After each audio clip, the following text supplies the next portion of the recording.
Okay, so this is on House Bill 1231. It started out in the House. Obviously, we know it's called the Outdoor Stewardship Conservation Fund.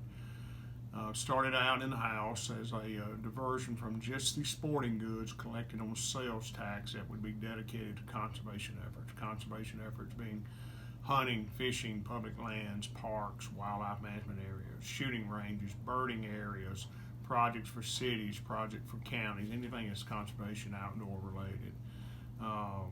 We would, House Bill 1231 originally set up a diversion from the sporting goods sales tax only, about 0.2% of the entire general fund would be the diversion. First year we'd be looking at about 12 million, and then it would go up to 20 million over the course of 3 years with a cap at $20 million. Obviously, private lands would be eligible for projects in conjunction with NGOs and non-government organizations. We still believe that the private lands aspect of it is that, if you're going to have CRP where public dollars are going to private land usage, if you have NRCS where public dollars are going for private land use, if you have the Farm Bill where public dollars are going for public land use, if you have the Tidelands Fund where public dollars are going for private funds, private lands use, we believe this encompasses all of that too, or should encompass all of that. So this was not anything, again, that is, we're not trying to, as I've said, reinvent the wheel. States all over the country are already doing this. So this is not anything new, but it would be transformational for Mississippi, okay, for us to be able to do this and have a dedicated funding source. Again, just 0.2% of the general fund budget. So the Senate has taken out the diversion. They want just an annual appropriation from the legislature. I know how the legislature works. I've been here long enough. We may or may not do that, depending on how tough times get, okay? The House position is totally 180 from that. We are just not in agreement with that. The private lands questions, we are not in agreement with that. The Senate version now says that no private land usage. The reasons I just mentioned earlier contradicts that, in my opinion. And so we've got some major differences that have to be worked out. Now, we are in the conference process. We're in the last few days of the session. The House, Speaker Gunn has named House conferees to the bill. I think as of this morning, the Senate had not named any conferees, but we in the House sit ready to negotiate, sit down, talk it out, try to find some common ground we can, because this is not about pride of authorship. This is about conservation for the state of Mississippi, of this plan, 75% of the people in the state approve of this. So we're ready to move forward.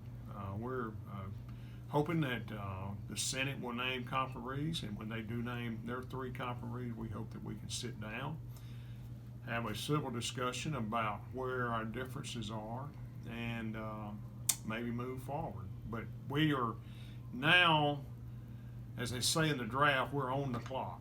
So we are up against the clock right now, and so we're hoping we can move forward.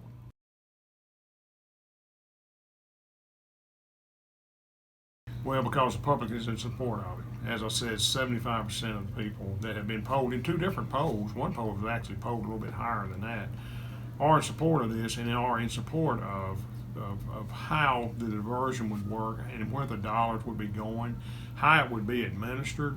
This is not a bill that, when I authored it, and this was not something that I just come up with and said, hey, I'm going to do this. This is something I've been working on since 2018 with NGOs, with private landowners, with other states, having conversation with other states on how they did things. So this is not anything new. Here again, we're not reinventing the wheel, but it would be transformational for the state of Mississippi in our conservation efforts. Absolutely no. This doesn't even go to where that code is in the section. I mean, they would still be. Their diversions from the general fund would still be just like they are right now. There'll be no change in that. But I will add, cities and counties under this program would be able be eligible to apply for grants or things back in their communities like walking trails, birding sanctuary, whatever, any conservation project. So it's just for conservation efforts in the state and for the citizens.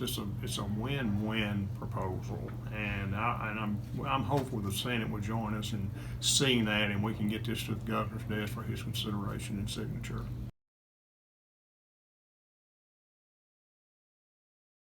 There's nothing that differentiates, in the language. Obviously, things that could provide projects that could provide match dollars will receive higher priority, but it's not a requirement. And I want to go a little bit further here again too, and this is another really key component of the legislation in the House version is the drawdown of what we call Pittman Robertson funds and Dingell Johnson funds. These are funds that are generated by the manufacturers who pay excise taxes to the federal government for the states to draw down these monies for conservation purposes. For every dollar that we would commit to a project, we could potentially get $3 back. So we could get $1 back for a project, $3 back for a project for every dollar that we put into it. So it's like leaving money sitting on the table. I don't think we can afford to do it.